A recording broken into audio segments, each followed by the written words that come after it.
Obrigado, Dietmar. Boa noite, gente. Está acabando minha última oportunidade aqui. Amanhã de manhã não deve demorar muito para sair, para seguir caminho de volta para casa. Ainda tem uma parada no caminho, mas é um tempo especial, um tempo abençoado para mim. Obrigado por me receberem. Obrigado pela hospitalidade, pelo carinho. Não estava no contrato, mas eu volto com pelo menos 1,5 kg a mais. Eu quero deixar meu protesto aqui, porque é fácil contribuir para alguém ganhar peso, difícil é ajudar a perder, especialmente na minha idade, que já não é mais tão rápido assim. Eu estou conversando, basicamente, essa é a 4ª mensagem, e a gente vem conversando um pouco sobre o que acontece quando a família, ou a pessoa, o indivíduo volta para o Evangelho, quando a gente decide viver de maneira bíblica. E o Dietmar já mencionou, Apocalipse 3:20, na prática isso acontece quando eu abro a porta para Jesus entrar, mas eu preciso ouvir, mas nem sempre eu ouço. Isaías já era profeta, lá no capítulo 6 de Isaías, ele vai para o templo, despretensiosamente, numa rotina que ele tinha de ir para o templo. E ele menciona que isso aconteceu no ano em que morreu o rei Uzias. Ele vai ao templo e ele tem uma visão que transcende os limites do templo. Então imagina que ele está num auditório como esse, era diferente aqui na frente, mas havia um espaço que pessoas ficavam, não tinha bancos, mas tinha espaço. E ele diz que a visão dele é tão além dos limites do templo que a orla ou a barra, os babados das vestes de Deus enchia todo esse espaço, quer dizer, só a barra das roupas enchia o templo. Então que ele via ir além, tanto para cima como para os lados, e ali ele via serafins e a visão dele é uma visão descomunal. Mas depois de passar por aquela experiência e do choque da visão que ele está tendo, ele reconhece que ele é uma pessoa com pecado. E os seus pecados o condenam diante da santidade de Deus. Então ele diz que um dos serafins vai e com uma ferramenta dessas de mexer em brasa, pega uma brasa do altar, era um utensílio de ouro que eles tinham lá, esse no caso devia ser de bronze. Ele apertava nas bordas no meio, e aí ele abria uma boca aqui na ponta assim, e aí quando soltava ele abria de volta, porque ele fazia uma mola na pontinha assim. Então ele apertava aqui, quando soltava vinha preso. Aquilo que pegava era para pegar brasa mesmo, e essa tenaz ele pega a brasa e na visão ele bota a brasa nos lábios de Isaías. Ainda bem que era uma visão, porque senão eu acho que os lábios nunca iam se recuperar. De uma encostada de uma brasa viva na boca dele. Alguns de nós talvez seria bom, e seria bom se pegasse um pouquinho da língua também, né? Porque a Bíblia diz que seja o homem de Deus pronto para ouvir, tardio para falar e tardio para irar-se. Mas a maioria de nós é pronto para falar, pronto para irar-se e tardio para ouvir. Mas enfim, Isaías ele diz que depois desses acontecimentos, ele diz: eu ouvi a voz do céu. Não é que começou alguém a falar no céu, ele diz: eu ouvi. Antes ele não ouvia. Então quando Jesus diz: eu estou à porta e bato, Ele não diz, eu vou bater agora, depois, ou em algum momento. Ele diz, eu estou à porta e bato. A questão não é se ele bate, é se alguém ouve. Então, o primeiro passo é ouvir. E quando ouve, é tomar uma atitude em relação a isso. E ele diz, se alguém ouvir e abrir a porta, então nesse caso, e somente nesse caso, eu entrarei e cearei com ele e ele comigo. E então a gente vem falando do que acontece quando Jesus vem para a nossa vida, quando ele entra, quando ele é convidado a entrar. E a última coisa que eu queria falar com você é que ele compartilha, ou ele derrama do seu poder sobre a nossa vida. Por que eu acho importante terminar com essa abordagem bíblica? Porque tem coisas na nossa vida que ninguém pode resolver. Às vezes você olha para a sua casa mesmo, para a sua família. Eu tenho uma pessoa que trabalha no meu time, não trabalha a tempo integral, mas uma pessoa que trabalha na equipe também. E a família dela é completamente disfuncional. Muitas vezes os relacionamentos são tóxicos. Muitas vezes tem problemas, a exaustão. E aí, de vez em quando, tem uns bons momentos. Mas tem algumas coisas que essa pessoa não vai mudar. Não tem mais o que fazer. Você já chegou numa situação na sua vida e nos seus relacionamentos que não tem nada que você possa fazer a respeito? Porque às vezes a gente está tentando, insistindo, e isso desgasta. Isso leva a um estresse, às vezes ao burnout. A gente vai entrando num processo que, se a gente não entregar aquela pessoa nas mãos de Deus, Paulo teve umas situações que ele diz, os quais eu entreguei a Satanás. Eu não estou falando dessa ainda, eu estou falando de entregar na mão de Deus. Eu sei que tem gente que tem vontade de entregar os outros na mão de Satanás, mas não é uma sugestão aqui. Mas por que a gente não entrega na mão de Deus? Porque a gente quer controlar. Eu falei disso rapidamente, sobre Marta, irmã de Maria e de Lázaro. Marta não queria ela não só levou Jesus para sua casa, ela levou Jesus e hospedou ele na casa, isso foi bênção. Se ela não tivesse levado Jesus, nós nunca teríamos ouvido falar dessa família. Se ela não tivesse chamado Jesus, a gente não ia conhecer a história de Lázaro. Lázaro teria existido, teria ficado doente, teria morrido e teria continuado morto. Mas ele ressuscitou porque ela chamou Jesus um dia. A vida de Maria foi transformada porque um dia ela chamou Jesus. A vida dela foi transformada porque um dia ela hospedou Jesus.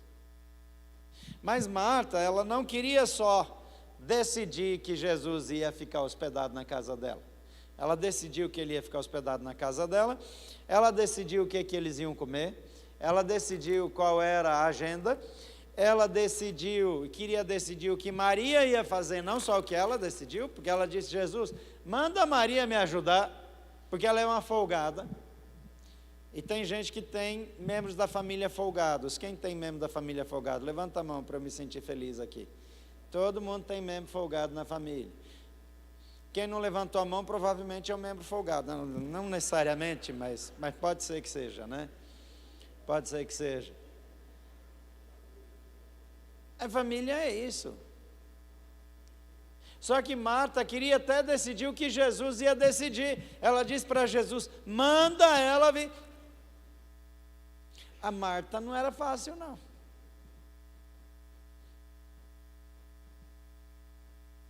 Talvez você casou com uma Marta, mesmo que seja do sexo masculino. Mas ainda tem o mesmo perfil. Não é só o perfil de servir, de trabalhar, mas também de querer controlar a vida dos outros. E esse é um dos problemas, a gente quer controlar até o jeito que Deus vai fazer. Eu costumo confessar um pecado, que quando eu estou diante de um problema e eu vou orar por ele, eu não resisto à tentação de apresentar algumas sugestões para Deus de como ele poderia resolver. Você já fez isso quando você ora? E você dá a sugestão, Senhor, faz isso, Senhor, faz aquilo.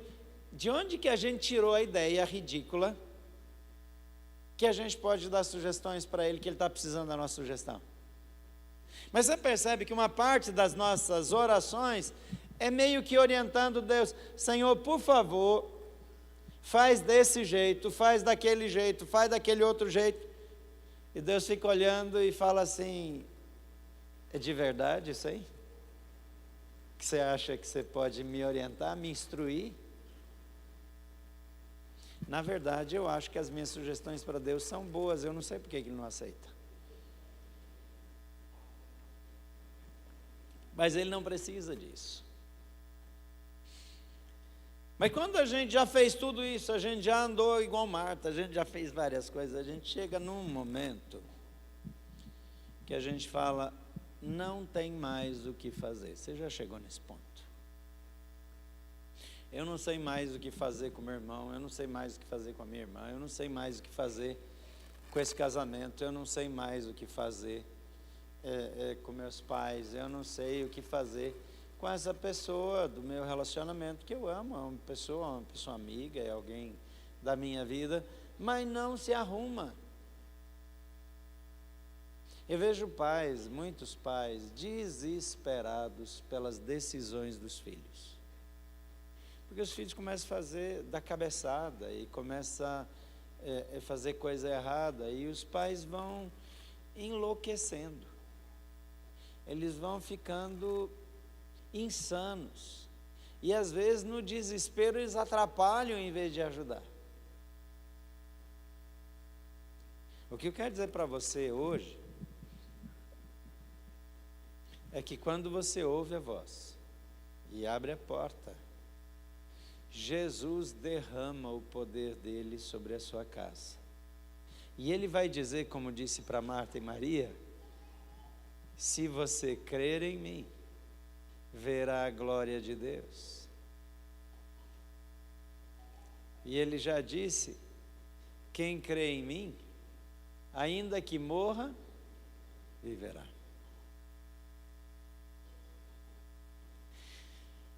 Tem relacionamentos que são uma ressurreição. Tem situações que nós já perdemos. A questão é que nós precisamos agir da maneira que Deus quer que nós nos portemos e nós precisamos confiar nele.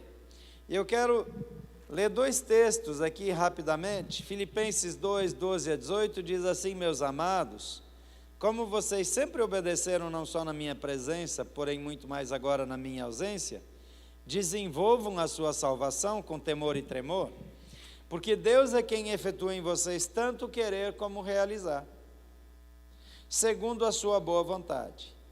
Façam tudo sem murmurações nem discussões, para que sejam irrepreensíveis e puros, filhos de Deus, inculpáveis no meio de uma geração pervertida e corrupta, na qual vocês brilham como luzeiros no mundo, perseverando a palavra da vida, assim como no dia de Cristo poderei me gloriar de que não corri em vão, nem me esforcei inutilmente. Entretanto, mesmo que eu seja oferecido como libação sobre o sacrifício e serviço da fé que vocês têm, fico contente e me alegro com todos vocês.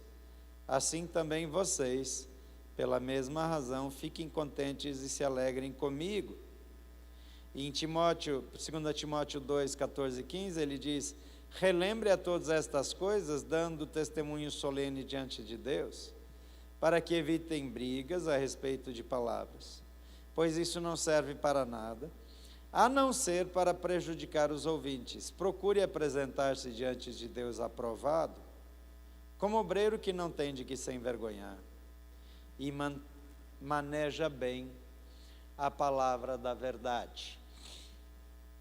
Quando eu olho para esses textos, eu vejo que há uma esperança e nós só vamos alcançar o padrão que nós queremos se nós recebemos um derramamento sobrenatural do poder de Deus e do poder do Espírito Santo sobre a nossa vida. Enquanto o Espírito Santo não vem, pessoas não são quebrantadas, elas não são transformadas. Mas como é que nós aliamos a nossa responsabilidade com o poder de Deus? Porque alguns pecam porque não fazem o que tem que ser feito, porque não corrige, porque não chama atenção, porque não mostra a verdade, enquanto outros falam demais o tempo todo e quer decidir pelos outros. Então esse equilíbrio, ele é difícil de ser alcançado. Então quero dar algumas sugestões. Em primeiro lugar, estabeleça uma parceria com o Espírito Santo. O versículo 12 de Filipenses 2 diz: assim, meus amados, como vocês sempre obedeceram não só na minha presença, porém muito mais agora na minha ausência, desenvolvam a sua salvação com temor e tremor. Existe uma parte no processo de santificação e de crescimento que é responsabilidade minha, é sua. Não importa se você está começando hoje, se você começou na semana passada, ou no ano passado, ou há 10 anos atrás, ou há 50 anos atrás. Mas todo dia você precisa dar um passo de crescimento, de desenvolvimento. Os pecados de ontem não podem acompanhar a minha vida hoje. Tem pecado que é pecado de estimação, você sabe disso, que você não quer largar, que você gosta daquele pecado. E por algum tempo parece que Deus dá uma tolerada, que você vai levando, mas chega uma hora que Ele fala: agora chega, basta. E se eu continuo insistindo com aquilo, daqui a pouco vem vara, vem disciplina, vem correção. Porque a Bíblia diz que a correção de Deus é para a nossa salvação, é para o nosso bem. Então, primeiro eu preciso crescer. Em Atos 4, 31 diz: tendo eles orado, tremeu o lugar onde estavam reunidos, e todos ficaram cheios do Espírito Santo, e com ousadia anunciavam a palavra de Deus. Eles estavam num momento crítico, num momento delicado, mas porque eles se reuniam, porque eles oravam, o poder de Deus se manifestava. Eu compartilhei aqui que eu passei muitas madrugadas acordado, orando no corredor, na frente do quarto das minhas filhas, de cada uma. E às vezes quando elas não estavam entrando no quarto, orando lá, sentando na cama, ajoelhando lá, pedindo a Deus pela vida delas. Porque tem coisas que nós não podemos fazer. Mas quando Deus começa a agir, Ele faz, às vezes, de um jeito que nós não queríamos que Ele fizesse. Às vezes o caminho que Ele usa é um caminho que a gente queria evitar, porque é um caminho que inclui dor, sofrimento não só para eles, também para a gente. Se um filho meu sofre, eu sofro também. Mas Atos 1,8 diz: vocês receberão poder ao descer sobre vós o Espírito Santo, e sereis minhas testemunhas, tanto em Jerusalém, como em toda a Judéia e Samaria, e até os confins da terra.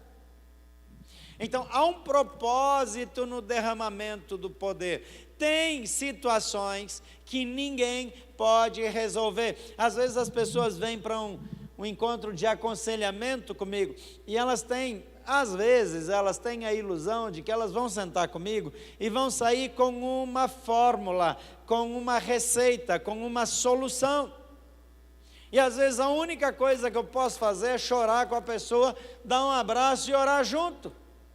Porque há um poder que transforma a realidade. E quando o Espírito Santo é derramado, ele vem para fazer aquilo que eu não posso fazer, ele vem para me lembrar as coisas que Jesus ensinou, ele vem para me levar naquela direção que eu não consigo chegar sem ele. Nós temos investido muito tempo para ajudar a igreja lá em Brasília a aprender a relacionar-se com o Espírito Santo. Sabe por quê? Porque a nossa igreja, as nossas igrejas, especialmente as igrejas históricas, elas até batizam em nome do Pai, do Filho e da terceira pessoa da Trindade, até para não falar o nome do Espírito Santo. Porque fala o nome, mas não se enche dele. Fala o nome, mas não se relaciona com ele.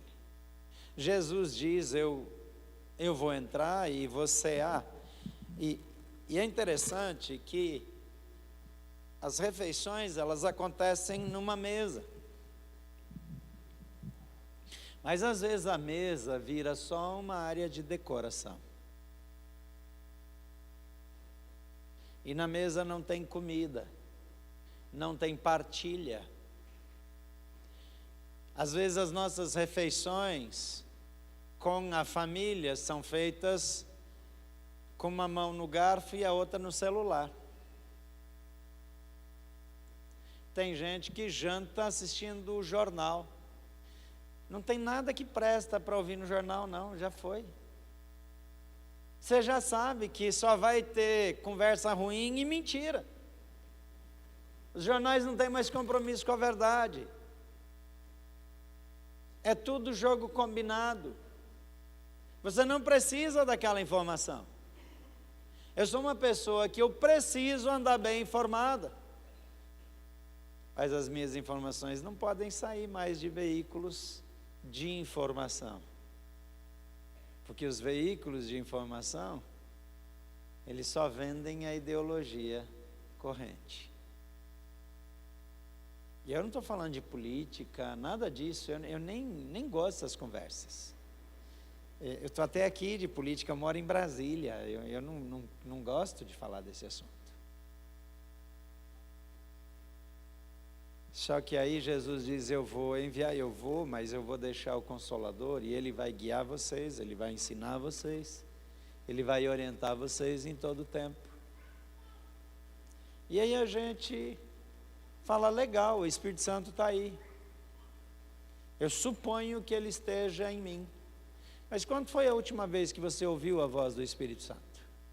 Quando foi a última vez que você conversou com Ele? Eu não estou falando de um monólogo. Conversa é um diálogo. Diálogo significa que tem pelo menos duas pessoas. Não é em que uma fala e a outra ouve. É em que uma fala, a outra ouve, a outra fala e a uma ouve. Eu preciso falar e ouvir.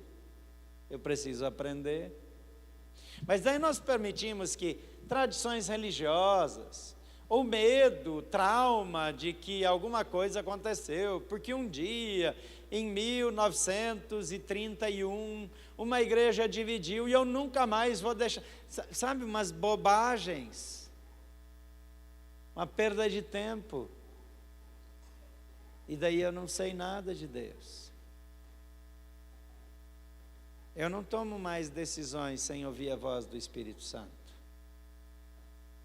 Eu pergunto para Ele. O problema é que a gente mistifica muito. Aqueles que querem falar com o Espírito Santo, eles querem, quando ouvir a voz do Espírito Santo, convulsionar, ter chiliques e tal. Eu não estou dizendo que o Espírito Santo não causa nenhuma emoção, nada, nem me importa isso, mas a primeira coisa é que o Espírito Santo, ele fala dentro de mim. E daí eu quero ouvir vozes. Ouvir vozes não é coisa de pessoas espirituais, é coisa de pessoas espiritualistas. É coisa de gente mística.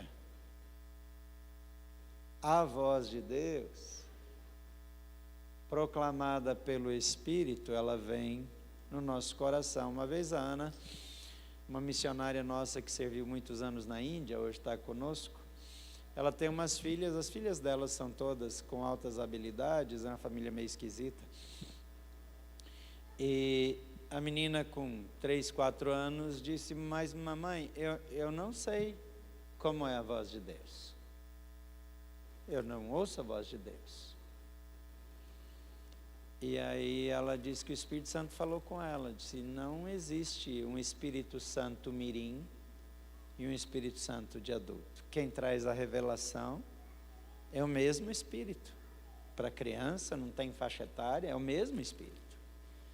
Então ela decidiu conversar com ela com maturidade. Falou, filha, quando você fala uma coisa só no seu pensamento, você consegue fazer isso? Ela falou, consigo. Então, fala alguma frase, alguma coisa, só no seu pensamento. Ela esperou um pouquinho, falou? Falei. E você ouviu a sua voz? Ela disse, não ouvi. Mas você sabe o que você falou? Eu sei. Ela falou, é assim que Deus fala com a gente. E você sabe que é Ele, mesmo que você não ouviu aqui fora. Mas você ouviu no seu coração, na sua alma, no seu pensamento. E ela ficou tão intrigada. E algumas semanas depois, a criança começou a compartilhar as coisas que ela ouvia do Espírito Santo. Porque o Espírito Santo, ele fala. Assim como a voz do céu falava no tempo de Isaías, assim como a voz de Jesus está batendo a porta, mas eu não ouço, porque eu não aprendi a ouvir. E daí eu quero inventar um negócio complicado. E é mais simples do que parece. Às vezes eu só sei, porque as sugestões que vêm na minha mente são tão absurdas que eu nunca ia querer fazer um negócio daquele. Daí eu falo, isso aqui só pode ser o Espírito Santo, porque da minha parte eu não faria. Isso poderia dar vários exemplos aqui. Mas eu preciso dessa parceria. Então, estabeleça uma parceria de vida com o Espírito Santo. Em segundo lugar, esforce-se para fazer o melhor. Você não está livre de fazer a sua parte, então esforce-se para fazer o melhor. Mas espere pelo sobrenatural. As pessoas dizem, trabalha para alcançar o melhor e se prepara para o pior. Esse é um conselho ruim que dão aí no marketplace. Falando assim, se prepara para crises e tal, mas não é isso. Dê o seu melhor, seja íntegro, seja sincero, seja transparente, seja amoroso e espere pelo sobrenatural, porque o versículo 13 diz, é Deus quem efetua em vocês tanto querer como realizar, segundo a sua boa vontade. Eclesiastes 9:10 diz, tudo que vier às mãos para fazer, faça-o com todas as tuas forças, porque na sepultura, que é para onde você vai, não há obra, nem projetos, nem conhecimento, nem sabedoria alguma. Então, eu dou o meu melhor para minha casa, eu dou o meu melhor para o meu casamento, eu dou o meu melhor para minha família, mas eu tenho um limite. Hoje de manhã eu falei sobre limites. E é meio difícil, é meio pesado falar sobre limites. Porque isso gera discórdia. Mas Deus não disse que o tempo todo você tem que ser o mediador. Jesus falou de si mesmo, não pensem que eu vim trazer paz, eu vim trazer guerra. Às vezes o que Jesus traz é uma confusão.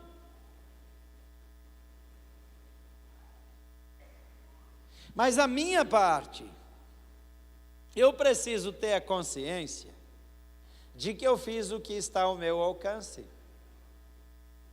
Mas eu creio naquilo que Deus pode fazer.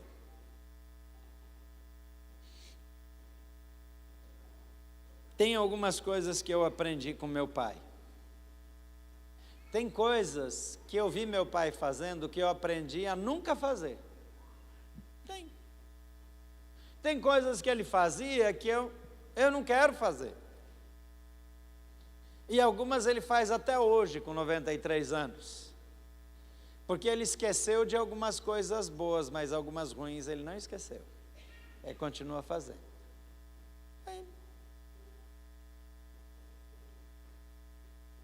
Mas uma das coisas que eu aprendi com ele é orar.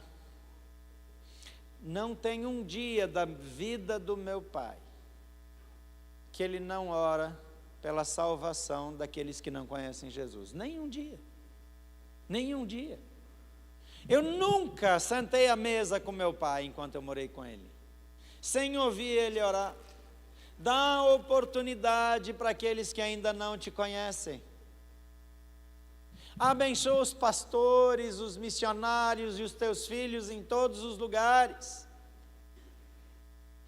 E abençoa para que muitos cheguem ao teu conhecimento, todo dia.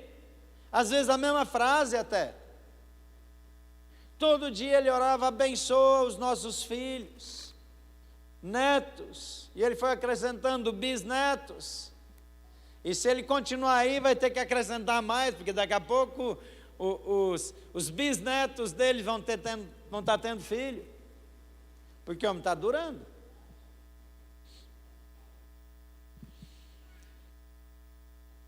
Meu pai, ele nunca desistiu de orar pelas pessoas que ele ama.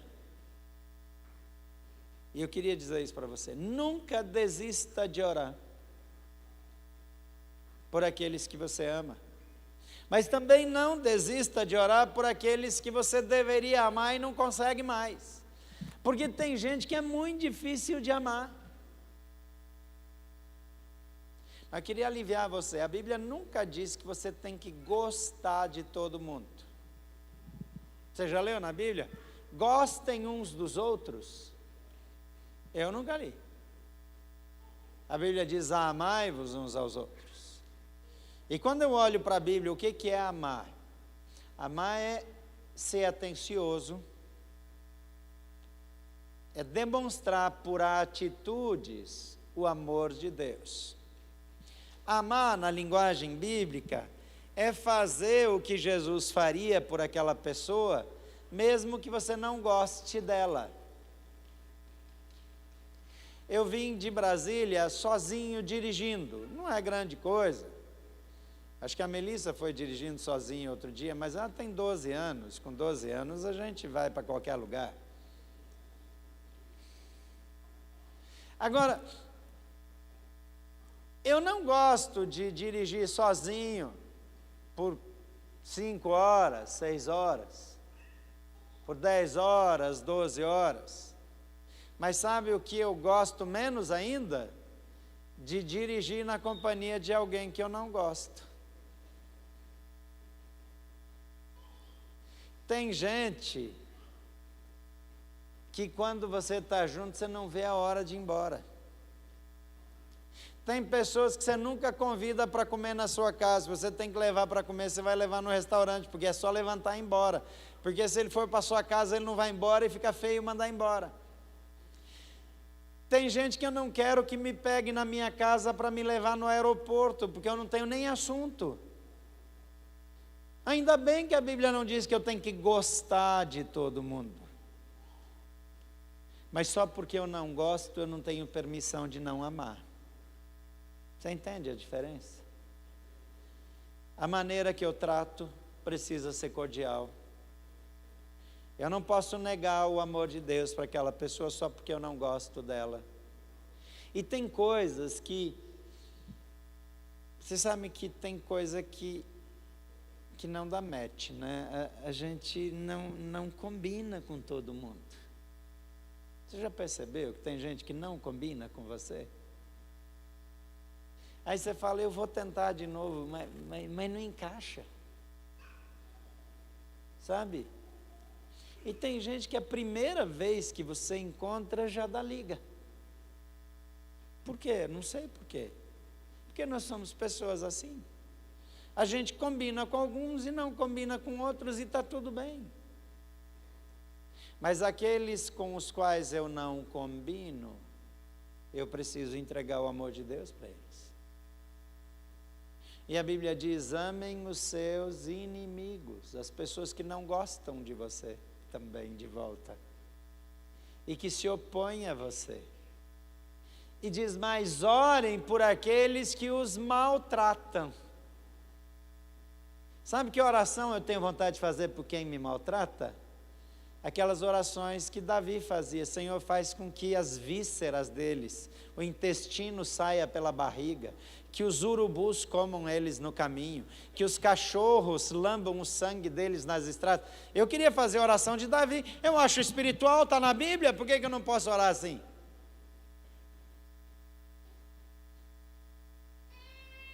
Jesus fala: ore por aqueles que os maltratam, no sentido, ore pedindo o bem para aqueles que te tratam mal.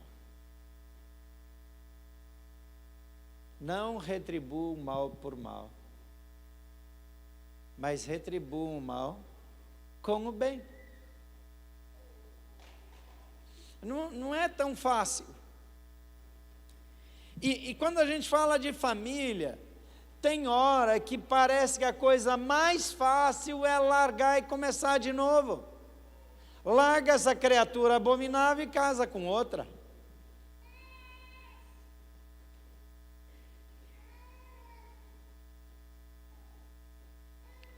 Mike Wells foi Dr. Mike Wells me inspirou muito na vida, me ensinou muito sobre discipulado, sobre formação espiritual. Ele morreu cedo. Mas na última vez que eu estive com ele, eu ouvi ele contando a história do pai e da mãe dele. A mãe dele era esquizofrênica. E além de esquizofrênica, ela era alcoólatra. E às vezes ela amanhecia o dia gritando, praguejando, falando coisas horríveis. E ele era menino. E se você é homem e cresceu com seu pai, provavelmente, se o seu pai era relativamente normal, ele deixou você assistir ele fazendo a barba. Quem via seu pai fazendo a barba e ficava morrendo de vontade de ter barba um dia? Levanta a mão aqui, só os homens aí. Eu, escondido dele, pegava lá aquela escovinha, não é? É tipo um pincel, né? Acho que chama pincel de fazer espuma. E fazia espuma no meu rosto. Não tinha nada, só uns pelinhos brancos. Mas eu queria fazer a barba igual meu pai. Só que meu pai fazia a barba com gilete. Botava naqueles aparelhos de barba antigos, era aquela barba raiz. E diz que o pai dele fazia com navalha, era pior. E ele estava lá fazendo a barba e o Mike olhando para o seu Wells lá fazendo a barba, e a mãe dele gritando, praguejando do lado de fora do banheiro. E o Mike tinha uns 7, 8 anos, ele virou para o pai e disse: pai, por que você não larga a mãe? Porque não aguentava mais, a criança não aguentava mais, aquela mulher louca, berrando, sendo inconveniente. E ele disse que o pai dele parou de fazer a barba, olhou para ele e falou: não tem nenhum lugar na Bíblia que diz que eu só devo fazer aquilo que é fácil para mim. A Bíblia diz que eu tenho que amar e que esse negócio é para sempre, mais ou menos isso. E olhou para o espelho e continuou fazendo a barba. E o Mike Wells ficou com essa memória, que ele compartilhou, pelo menos a última vez que eu estive com ele, ele compartilhou. As nossas escolhas nem sempre são as escolhas justificáveis. Eu tenho um amigo que ele agora separou pela segunda vez. As 2 vezes que ele separou, biblicamente ele tem direito de se separar. Ele é um homem de Deus. Eu admiro ele. Ele não quis separar nenhuma vez. Mas ele viveu essa tragédia. E Deus tem um plano para quem sai do plano. Ele não ficou abandonado de Deus. Ele foi traído, foi enganado, as esposas foram embora. Eu fiquei desconfiando que ele cheirasse mal, que tivesse algum problema, porque já é a segunda que não aguenta ficar com ele. Mas ele parece tão gente boa. O problema é que tem gente que parece gente boa para os outros, mas dentro de casa não cheira tão bem, né? Eu não sei.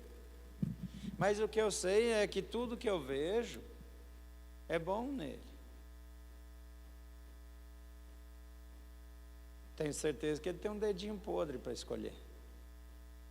Mas eu não estou dizendo que se um dia o seu casamento acabou, se um relacionamento não deu certo, se alguma coisa, você está fora.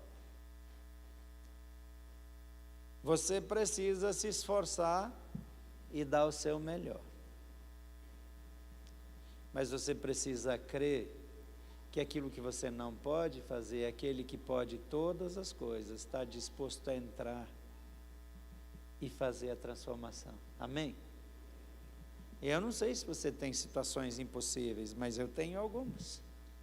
E eu continuo crendo nele. Em terceiro lugar, seja disciplinado e estratégicos, com alvos bem definidos. O versículo 14 de Filipenses 2 diz: façam tudo sem murmurações e sem discussões, para que sejam irrepreensíveis e puros, filhos de Deus inculpáveis no meio de uma geração pervertida e corrupta, na qual vocês brilham como luzeiros. Às vezes a geração pervertida e corrupta está dentro da sua casa. Só que às vezes a gente prefere fingir que não vê.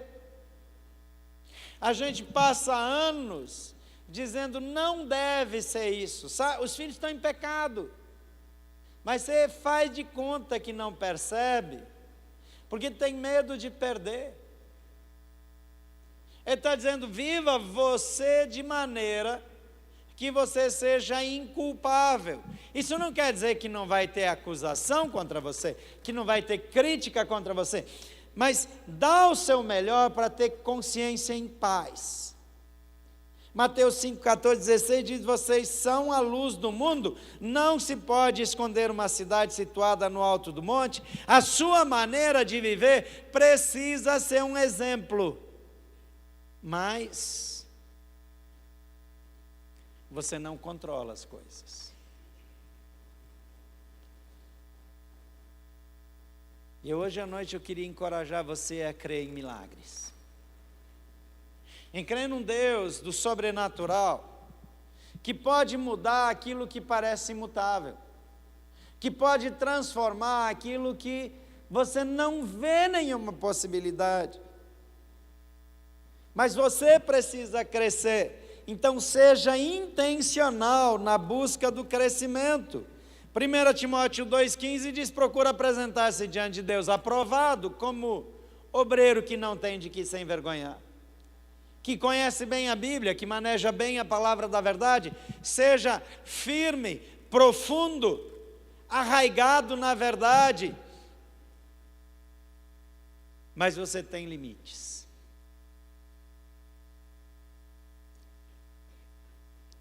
E uma vez Jesus olhou para os discípulos, e a Bíblia diz que ele assoprou sobre eles. Ele fez, assoprou, literalmente. Só que Jesus é Deus.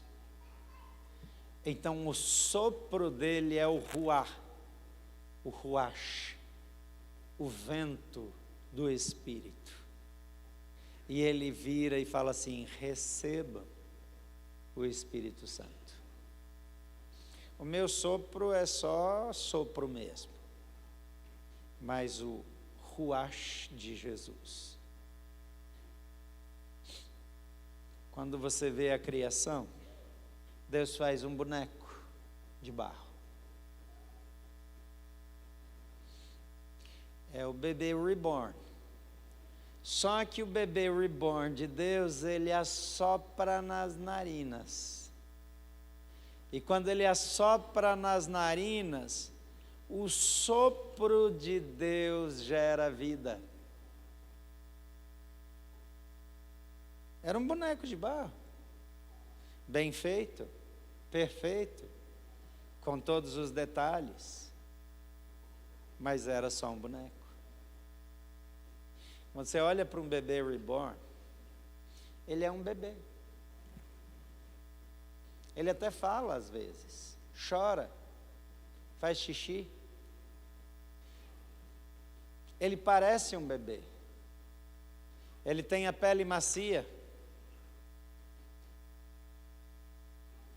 Eu ouvi uma pessoa, nós vivemos numa época de enfermidade mental. Eu vi a pessoa dizendo, eu acho que eu estou aqui porque eu quero receber Bolsa Família e quero também um outro auxílio. Ela falou, porque o bebê, ele mama muito, eu preciso de leite e eu preciso do Bolsa Família.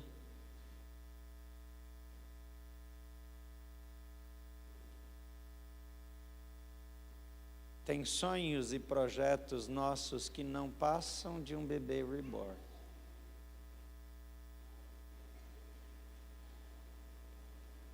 Que nunca vão ter vida. Que nunca vão se levantar. E eu posso escolher ficar dando colo, acariciar, abraçar, entrar na fila preferencial com uma boneca no colo, igual um maluco. Eu posso.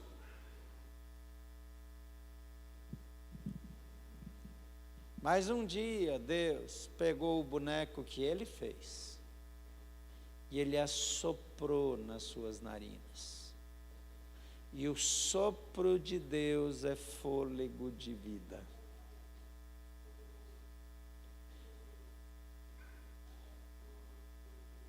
Eu queria que você nesse momento pensasse em o que é que você está carregando que já morreu. Jesus chega para uma menina, filha de um oficial romano, que ela morreu. E todos lá dizem, ela está morta. E ele diz, não, ela não está morta, ela dorme. E as pessoas riem de Jesus. Mas Jesus chega nela e diz, Talita cumi. Que significa, menina, levanta-te. E a vida volta. Eliseu ficava na casa de uma mulher sunamita. E um dia ele profetizou e abençoou ela com um filho. Algum tempo depois, esse menino menino maiorzinho, ele morreu. Uns 12 anos, por aí. E ele estava bem morto. E o profeta mandou o servo dele levar e botar o cajado dele junto ao corpo, mas nada aconteceu. Então ele chegou lá e chegou e mexeu no corpo e nada aconteceu. E depois ele deitou sobre o corpo e colocou as mãos dele nas mãos do menino e o rosto dele no rosto do menino. E deitou em cima dele e levantou e deitou de novo até que o corpo começou a ganhar temperatura. E finalmente aquele menino voltou à vida. Eu creio num Deus que pode ressuscitar aquilo que já morreu. Relacionamentos que não tem mais cura. Casamentos que não tem mais arrumação. Sonhos que não tem mais cura, que já morreram. É só uma memória dolorosa de algo que eu quis fazer. Eu não sei se você tem dores na alma que você carrega por causa de frustrações. E você olha e diz, já morreu. Nós estamos sujeitos a perder pessoas. Filhos morrem, pais morrem, irmãos morrem, amigos morrem. Mas pior é ter a pessoa viva e está morta para a gente. Está morta no relacionamento. Os sonhos terem morrido e eu não tenho mais esperança. Aquilo que você não pode fazer, aquilo que você não pode mudar, há um Deus que pode transformar imediatamente. Eu quero desafiar você a fechar seus olhos agora e com honestidade e sinceridade conversar com o Espírito Santo, só com Ele.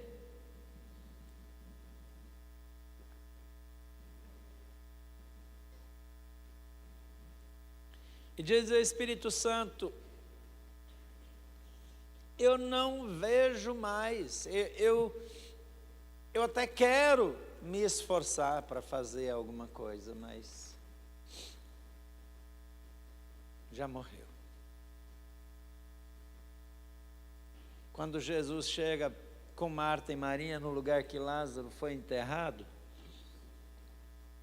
ele fala, remove uma pedra, e Marta diz: Senhor, já cheira mal. Não abre porque vai dar mau cheiro. Quais são as situações da sua vida que você não quer mexer porque exalam cheiro ruim? Às vezes eu tenho vergonha do que eu fiz. Eu não quero mais mexer no passado. Eu tentei, eu chamei, eu insisti, mas nada mudou. O Deus da ressurreição, o Deus do poder, o Jesus que derrama do seu poder, veio para essa reunião. Você não veio aqui em vão. Talvez você está aqui desde sexta-feira, talvez você está aqui e não sabe nem porquê, mas deixa eu dizer uma coisa: aquele que ressuscita os mortos veio para esse encontro.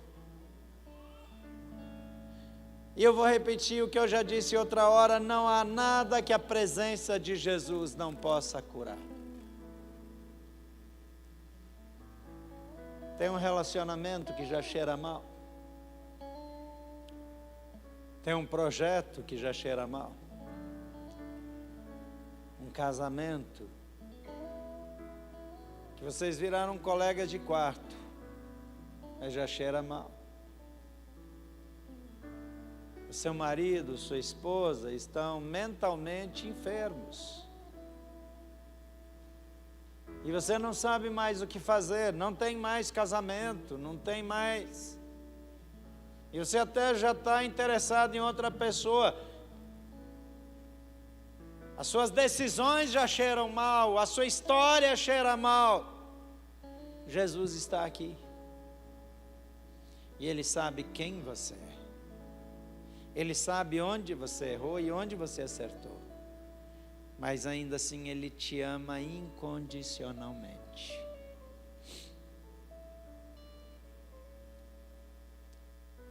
Eu quero fazer 2 orações nessa noite. A primeira eu quero fazer por você. Por você que tem áreas da vida que já morreram. Relacionamentos, sonhos, projetos. Situações que você passou por cima, mas nunca resolveu. Você deixou para trás, mas não acertou. Não houve uma reconciliação. Só passou por cima. Essa é a noite de ativar o poder de Deus, de ser parceiro do Espírito Santo. E se você precisa do poder de Deus na sua vida, na sua história, na sua casa, no seu futuro, nos seus negócios, sai daí e vem para cá. Vem aqui para frente, eu quero orar por você. Eu vou pedir para todo mundo ficar em pé, porque ajuda a sair quem precisa. Talvez você sonhou em ter um tipo de vida, mas você fez concessões. Talvez você sonhou, pode ficar virado para cá, gente, não precisa olhar para ninguém não, não precisa ninguém ver você, pode ficar virado para cá mesmo. Talvez você cedeu para o pecado, porque você não queria viver daquele jeito, mas a sua determinação morreu. E agora já era. E você começa a achar que não tem mais acerto. Você quer ter um bom relacionamento em casa, no casamento, com os filhos, com os netos, com os irmãos, com os amigos, mas tem uma barreira que está intransponível. Eu encorajo você a dar um passo de fé e dizer: Jesus, eu quero que o Espírito Santo venha mudar a minha realidade de vida. Eu não vou insistir, mas tem muita gente que não quer se expor e que vai continuar com os maus cheiros da vida, porque escolheu não abrir o coração diante de Deus. Será que você deveria estar aqui?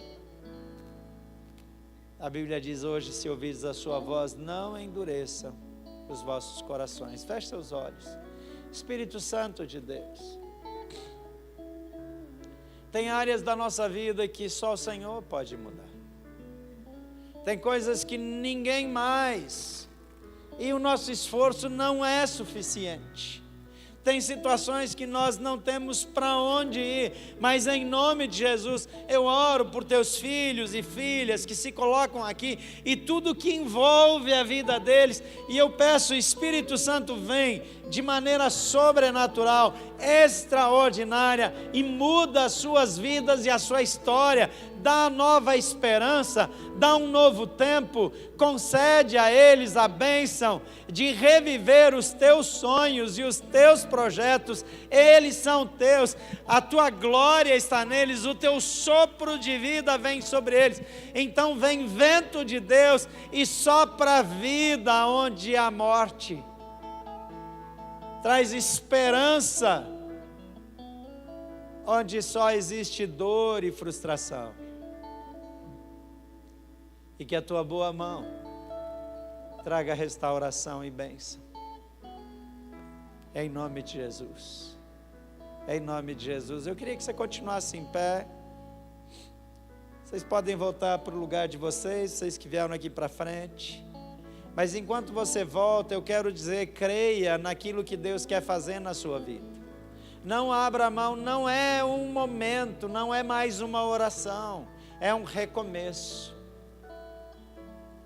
Creia e viva o poder de Deus. Mas eu quero fazer uma última oração com você, que você está aqui, mas eu não sei há quanto tempo você não conversa com Jesus. Alguns talvez nunca tiveram um relacionamento com Ele, Ele só é uma figura mística, é um Deus, é alguém que eu respeito. Mas Jesus, Ele continua dizendo: eis que estou à porta e bato. Se alguém ouvir a minha voz e abrir a porta, eu entrarei. E Ele deseja entrar na sua vida. É um recomeço. A Bíblia diz: dos pecados de vocês eu não me lembrarei jamais. Quando Deus nos perdoa, Ele nos trata como se nós nunca tivéssemos pecado. Mas a Bíblia diz que, lá em Romanos 10, que eu preciso falar, eu preciso confessar Jesus como Senhor. Eu preciso crer no meu coração que Ele é Deus e que Ele ressuscitou dos mortos, que Ele morreu por mim. E eu preciso abrir a porta. E eu vou pedir mais uma vez que você faça a oração comigo em voz alta, mesmo que você anda com Jesus. Diga assim: Senhor Jesus, eu creio que Tu és o Filho de Deus, que morreu na cruz em meu lugar. Eu creio que Tu me amas e que Tu fizeste tudo para que eu pudesse ser membro da Tua família. Nessa noite, eu Te reconheço como meu Senhor. Eu Te dou autoridade na minha vida. Eu escolho entregar o meu coração e a minha vida ao Senhor. Por favor, me recebe na Tua família e me torna membro da família de Deus, para a glória do Teu nome.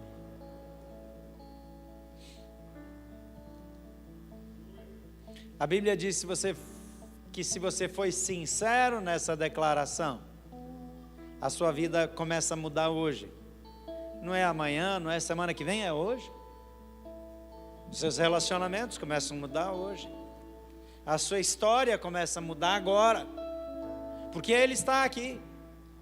Ele disse: eu estou à porta e bato, se você ouvir e abrir, eu vou entrar. Então quero orar por você, que um dia já tomou essa decisão, mas se afastou, se desviou, está longe de Deus, está longe da igreja, não conversa mais com Jesus. Está vivendo uma vida que não agrada a Deus, você sabe, e o Espírito Santo está falando com você, que é com você, então, é entre você e Ele. Eu quero orar também por você que fez essa oração pela primeira vez, entendendo e com sinceridade. E você quer dizer: Jesus, eu quero validar essa oração, eu quero ter um recomeço. E eu vou pedir que, se você quer que eu ore por você, você faça um sinal. Por quê? Porque Jesus disse uma vez: quem me confessar diante dos homens, eu confessarei diante do Pai que está no céu. Mas quem se envergonhar de mim e das minhas palavras, eu também me envergonharei dele diante do meu Pai que está no céu.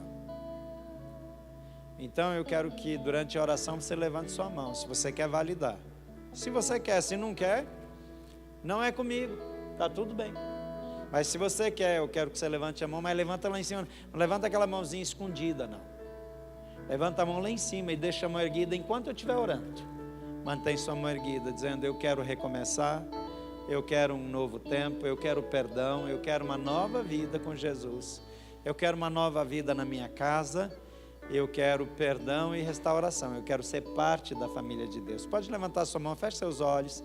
Espírito Santo de Deus, cada mão erguida nesse auditório são pessoas dizendo sim para o Senhor. Elas não estão dizendo sim para mim, nem para a igreja, estão dizendo sim para o Senhor. Eles querem tua graça, teu perdão. Tem gente começando de novo, tem gente reafirmando algo que já fez no passado, mas que precisa de um renovo, e tem pessoas começando agora. Espírito Santo de Deus, vem sobre cada um deles. Recebe-os no teu reino, coloca o teu selo, derrama do Espírito Santo sobre suas vidas, e que a tua graça e o teu favor se manifestem sobre a vida deles de forma sobrenatural, trazendo transformação e graça, em nome de Jesus, amém. Jesus abençoe sua vida.